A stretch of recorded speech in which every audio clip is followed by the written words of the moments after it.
하나님께서 복된 음성을 우리 모두에게 주시기를 간절히 소망합니다. 자, 오늘 본문의 말씀에서 예수님은 한 부자 청년의 방문을 받고 계십니다. 그 청년은 예수님께 와서 영원한 생명을 얻기 위해서는 무엇을 어떻게 해야 되느냐는 것을 묻습니다. 하나님 안에 있는 영원한 생명, 자, 그거 얻으려면 어떻게 해야 되는가?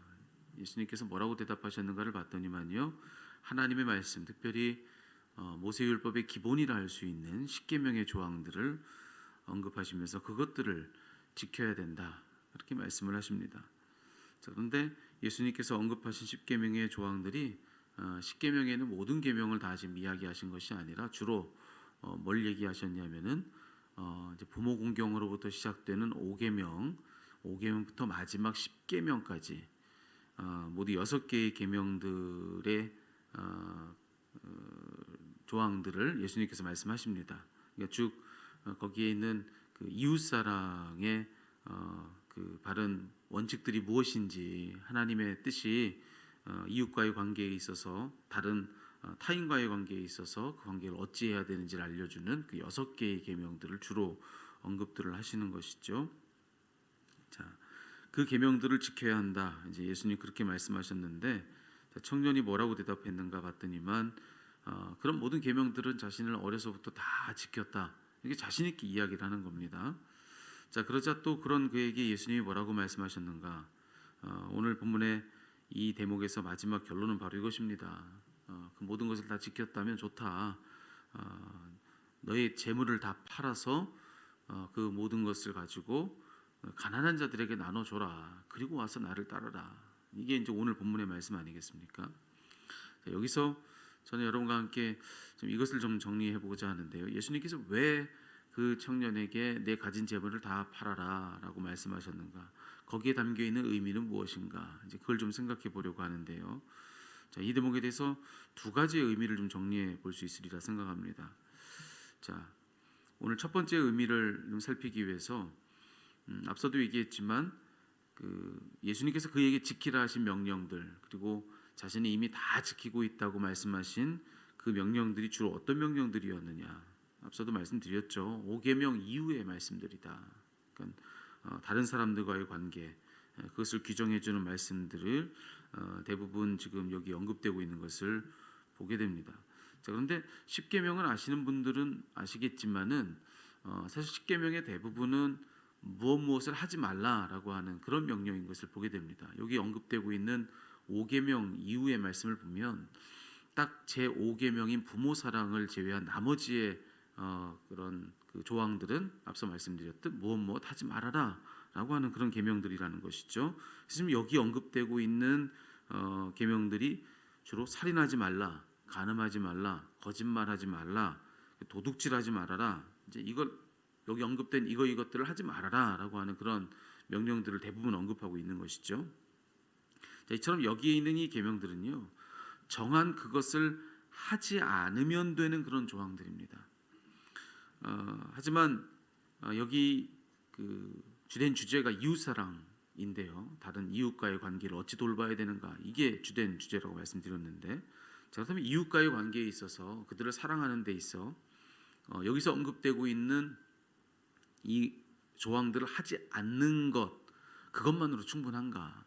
하지 말라는 것만 안 하면 그럼 그걸로 우리 주님께서 뜻하신 이웃들과의 바른 관계가 형성되고 이웃을 제대로 사랑하는 것인가? 이제 그런 질문들을 가질 수가 있죠. 대부분이 다 하지 말라고 하는 명령들이니요. 그렇지만 오늘 이 본문 속에서 예수님의 명령이 무엇이었는가를 봤더니만 그의 재산을 팔아서 가난한 자들에게 나눠줘라, 이 얘기를 하시는 겁니다. 여기 있는 명령들을 다 지켰습니다. 하지 말라는 거 다 안 했습니다. 자, 그렇게 얘기하는 그 청년에게 그래, 그러면 네 가지고 있는 것을 팔아가지고 가난한 자들에게 나눠줘라, 이렇게 지금 말씀하신 거예요. 자, 그럼 무슨 뜻이겠는가? 이런 뜻입니다. 첫 번째 의미는 하지 말라는 것만 안 하면 되는 그런 소극적인 차원에 머무르지 말아라. 하나님의 뜻은 절대로 그게 다가 아니다. 하나님의 뜻은 거기서 더 나아가서 하지 말아야 할 것을 안 할 뿐 아니라 해야 할 일이 있다면 반드시 그것을 하는 데까지, 그런 적극적인 차원까지 나가는 것, 소극적인 차원에 머무르지 말고 적극적인 차원에까지 나아가는 것, 그것이 바로 하나님의 뜻이다. 이것을 일깨워 주는 것이 주님의 그 말씀의 의미다라고 할 수가 있습니다.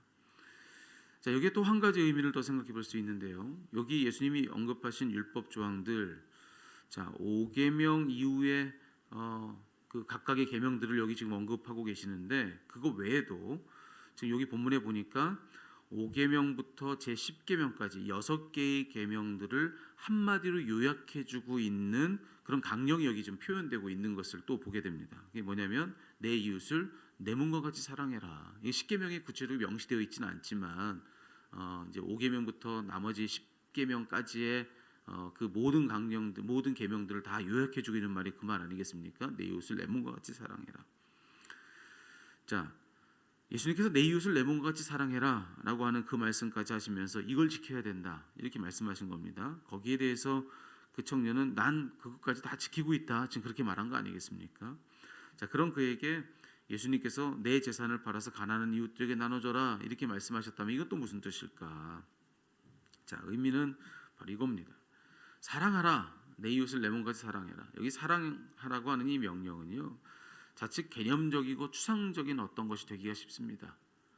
그게 아니라면 심리적인 마음속 어떤 것이기도 쉬운 것이죠.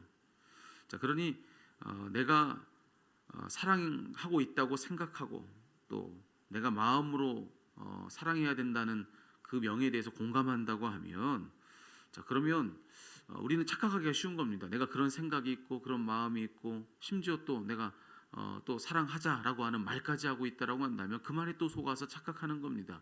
나는 그걸로 충분히 이 예수님의 명령에 순종하고 있다. 나는 충분히 사랑하고 있는 사람이다라고 스스로 착각하기가 쉽다라고 하는 것이죠. 그런 생각이 있는 것 가지고, 그런 마음이 있는 것 가지고, 그런 말이 있는 것 가지고. 하지만 예수님께서 하시는 말씀은 뭐냐면은 내 재산을 팔아라. 그리고 그걸 사랑하는 내 이웃을 위해서 나눠줘라. 여기 이 말씀은 하나같이 다 행동을 촉구하는 말씀입니다. 구체적인 행동을 요청하고 있는 것이 예수님 말씀의 지금 의미라고 하는 거예요. 이런 뜻인 것이죠. 말만 하지 말아라. 생각만 하지 말고 마음만 갖지 말아라. 그걸로는 부족하다. 행동해라.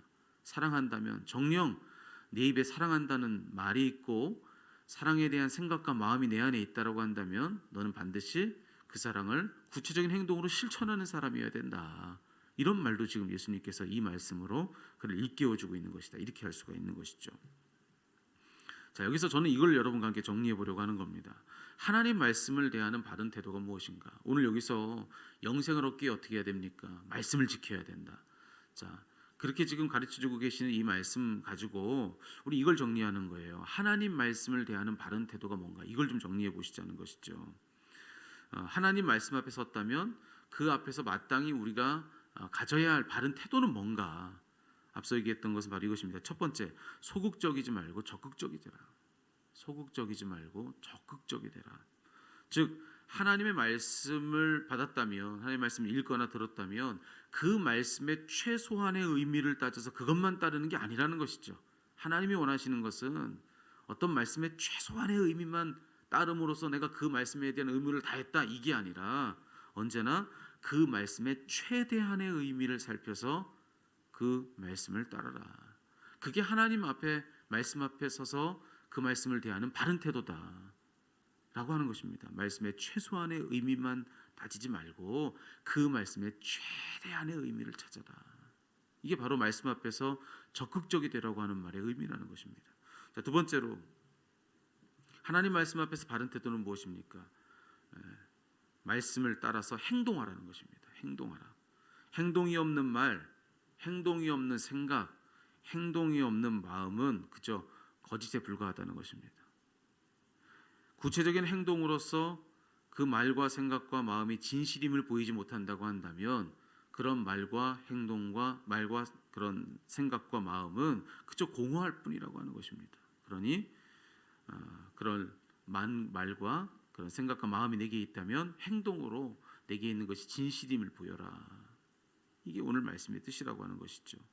저는 이 두 가지를 오늘 하루를 살아가는 우리들에게 주시는 하나님의 살아있는 말씀으로 듣는 여러분 되기를 축복합니다. 오늘 하나님 말씀 앞에 살아가는 우리들의 구체적인 삶은 그래야 된다는 것입니다. 말씀의 최소한의 의미를 따르는 것으로 난 그 의무를 다했다. 스스로를 속이지 말라는 것입니다. 하나님이 그 말씀하신 것은 더 많은 것을 거기에 내포하고 있다. 그러니 말씀의 최대한의 의미를 쫓아라. 그리고 그 말씀을 따라 행동해라. 그래서 그 말에 따른 내 입의 말과 생각과 그런 마음이 진실인 것을 입증해라. 여러분 이것을 오늘 한번 실천해 보십시오. 오늘 여러분에게 하나님께서 어떤 말씀을 걸어오십니까? 여러분 마음속에 지금 씨름하고 있는 문제 속에서 하나님 들려주시는 그 음성은 무엇입니까? 여러분에게 떠오르는 하나님의 음성, 하나님의 말씀은 무엇입니까? 여러분 거기서 최대한의 의미가 무엇인지를 한번 따라 보십시오. 최소한으로 국한해서 어떻게든 덜 따르는 방법을 택하지 말고 어떻게 하면 더 많이 이 말씀을 따라갈 수 있을지 여러분 더 적극적으로 그 말씀을 음미하십시오. 그리고 그 말씀을 따라 구체적으로 행동하십시오. 여러분 그것이 오늘 이 말씀 앞에서 우리가 마땅히 보여야 할 그런 바른 태도다. 이것이 성령의 음성입니다. 이 말씀대로 행하는 여러분의 오늘 한 날 되기를 우리 주님의 이름으로 축복합니다.